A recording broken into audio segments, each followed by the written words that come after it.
This is the Boss Lady Business Show with your host, Theresa Campbell, where we talk about how to leverage your business for growth in today's global economy, how to be an extraordinary businesswoman, and provide you with the latest tips and strategies to help you kick ass as an entrepreneur. If you're building an empire, this is the place to be.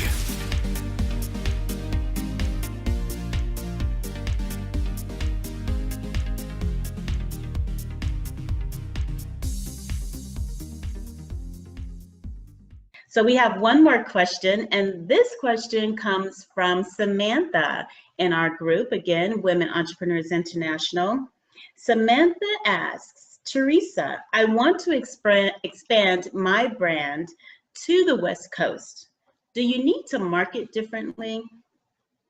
And I asked her just a little bit more on that question, and she wants to market her signature teas to the West Coast.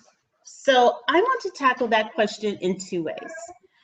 Yes, short answer, absolutely you need to market differently. You always need to market differently depending on the audiences that you're speaking to.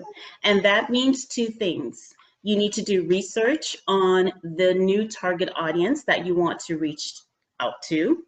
And you need to know that research should include several things. That research should include their buying habits. Do they buy teas? If they buy teas, how much do they spend on teas? Where do they buy teas from? And then you also need to know a little bit about that audience from a demographical perspective. How do they live? What do they drive? How do they spend their time? If they're drinking tea, where do they drink the tea? Is it at home? Is it at a spa? What do they put in their teas? You really need to know everything there is to know about that new target audience before you even consider reaching out to a new audience. You can do a lot of the research online. You can ask friends. You can reach out to people you may know in the West Coast and ask them to help you with the research. You can do formal research like focus groups, or informal, again, just talking to your friends and family and getting referrals of people who are in your new target audience. And so here's what I'll say about the West Coast specifically, since I live on the West Coast. When you say the West Coast, that varies dramatically. And I guess I can liken it also to saying, I want to expand to the East Coast. I mean, imagine the difference between New York and the difference and Florida. So if you take New York and Florida, those two states are completely different. The same can be said with the West Coast. When you're looking to expand your market and looking to expand your brand, really get specific. So is it West Coast San Francisco? Is it West Coast Seattle? Or is it West Coast Southern California? Or is it West Coast San Diego? And I would offer to you that all of those geographical areas and the buyers in those areas are completely different. So a buyer of tea in Seattle, imagine, is going to look at a new brand of tea very differently than someone in Southern California. And here's why I'll say that. You can imagine in Seattle, tea is very popular. Coffee Tea Leaf, which is a popular brand here. I don't know if it's popular elsewhere, but Coffee Tea Leaf is a very popular brand, and it started in Seattle, which is West Coast. And here in Southern California, you have a lot of women who drink, or a lot of people who drink tea, but it's like a foo-foo kind of culture. And then same can be said for San Francisco. Now, San Diego is a completely different culture as well. So you really need to be specific and know that buyer and that audience through and through. I hope that helps. Again, know your audience, do research. Research is always important. You can do formal or informal customer research. You can never have enough research in your business, and no matter how large or small your business is, even the biggest corporate brand companies continue to fine-tune and research new brands. with their customers. The second thing I'll say to you, Samantha, is in increasing brand awareness and expanding your teas to the West Coast is to like and engage influencers who are in the area that you want to expand to. So that looks a little something like this. If for some reason I want to expand my company to businesses that sell shoes, right?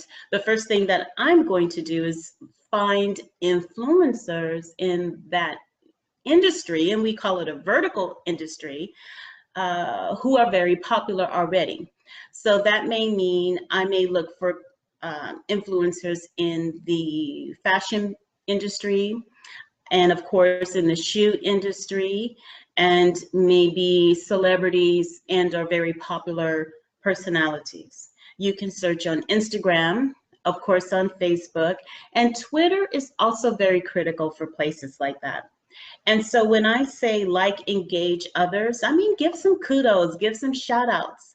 So go onto their Twitter accounts, like a few of their posts, go onto their Facebook accounts and like and comment on their Facebook posts, and Instagram, go ahead and like, double heart, double click, double tap, and comment on their Instagram posts. It's not enough to, on some of these, to like. You have to like and comment. You have to like and double tap and comment. And on Twitter, you have to retweet. Okay, it's not just enough to like their page. You like their page and then go onto a few of their posts and like them and comment on them. I hope this makes sense. It is the missing piece of the puzzle that a lot of people leave out when it comes to reaching out to influencers. And yes, you will need influencers to kind of have your back, if you will, and be able to say, oh yeah, I know Samantha. Hey Samantha, with those teas, I love those teas you got. And that's really what you're looking for. You're looking for someone to give you a shout out. And yes, shout outs matter. Yes, they do.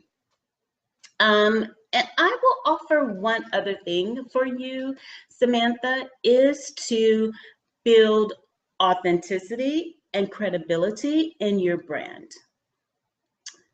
You've heard it before, you've seen it before, I know.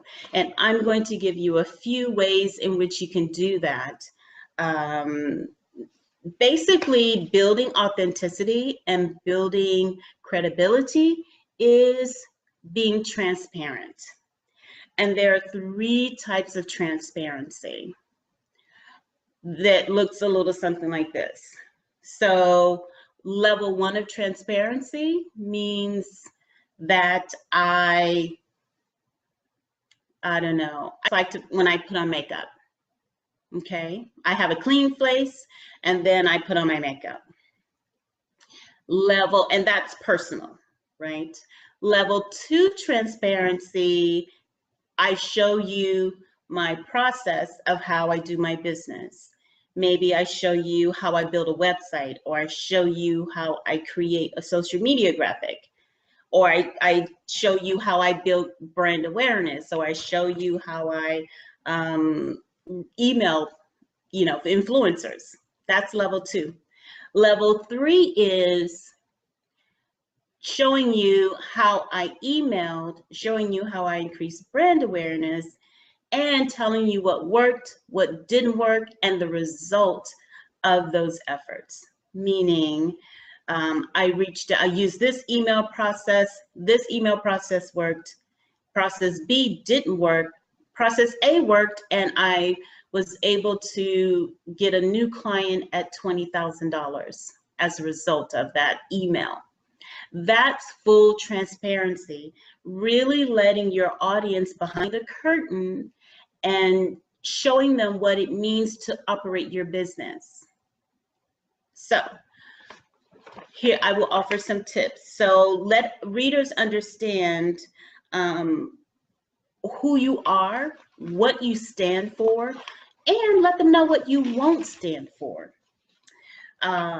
Another way to be transparent, what I'll offer as a, I'm sorry, what I will offer as a warning is not to change too much either. You need to be very consistent. You need to be consistent in the types of posts that you're liking.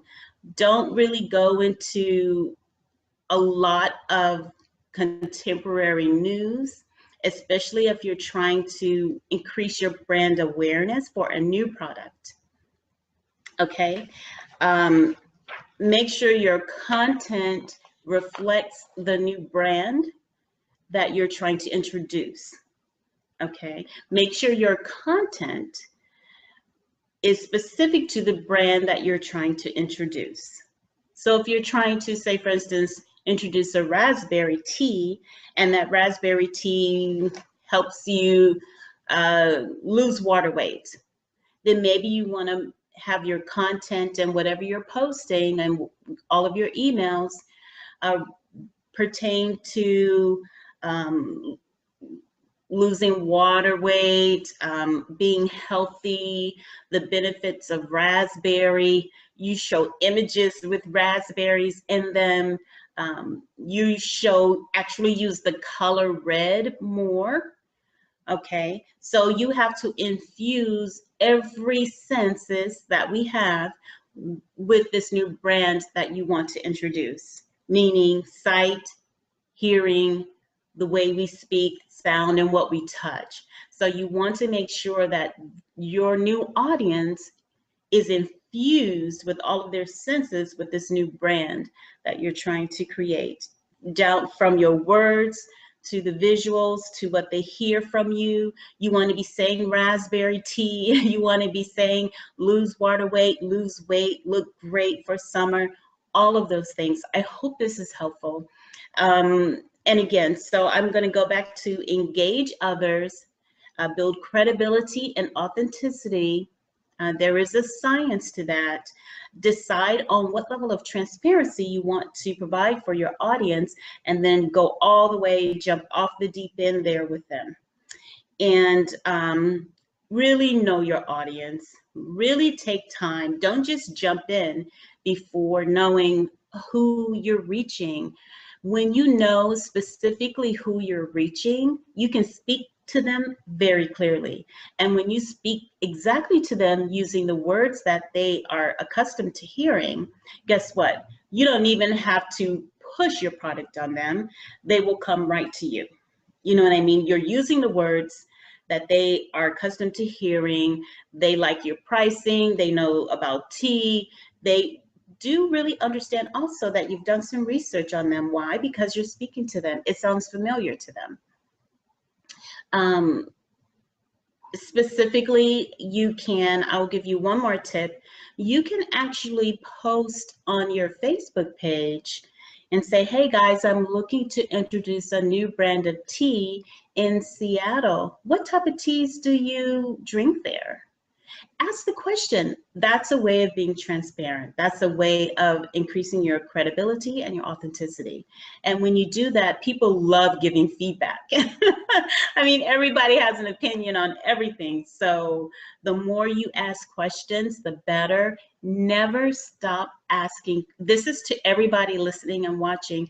Never, ever, ever stop asking questions about your product. You can always be refining your product. You can always be tweaking your product in the audience that you're speaking to. So I hope this was helpful. I know I had some technical glitches there. My apologies about that. You know how the internet goes these days. But anyway, I hope that was helpful. Please, I would love, love, love to hear your feedback and know what you thought. And if you have any more questions for me, I specialize in business development and growth, strategy, scalability, and I gave you feedback based on my 15 years of experience working for the #1 entertainment company in the world. I've worked on projects such as 300 and I Am Legend, everything family from Looney Tunes to Star Wars, The Clone Wars. I've worked on Harry Potter film. I've done a lot of fantastic things. And I am not giving you advice based off of some Google search or, somebody else's advice. I'm giving you advice based on what I've done, based on what I know works, and based on my trial and error. I've been in business for 6 years now, and I've used a lot of different strategies. Some work. What you used in corporate may not work in entrepreneur land. So if you have any more questions, feel free to reach out to me. My name is Theresa Campbell. I'm CEO and branding strategist over at BeNextEntertainment.com. Boss Lady Spotlight comes to you every Wednesday at 6 p.m. I'm really excited for next Wednesday. You will want to be here. Again, this group is international, and we have an international woman entrepreneur joining us next week. So please tune in. I will keep it a surprise, and that's all I'll say.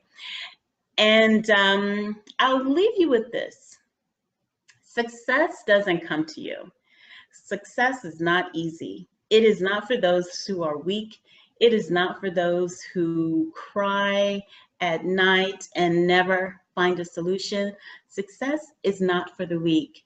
However, if you are strong and if you work hard and if you don't take no for an answer and if you give it everything that you got, everything, you can be successful. I wish you nothing but the best. I wish you nothing but the most success. And until we meet again, I hope you have a fantastic evening. My name is Theresa Campbell, and this is the Boss Lady Spotlight. Tune in next week, Wednesday, 6 p.m. Pacific. Bye. Have a great evening. Thank you for listening to the Boss Lady Business Show with your host, Theresa Campbell, where we talk about how to leverage your business for growth in today's global economy, how to be an extraordinary businesswoman, and provide you with the latest tips and strategies to help you kick ass as an entrepreneur. You can find us on at Weibo Rocks. Tune in every week on Wednesdays, 6 p.m. Pacific. Till next time.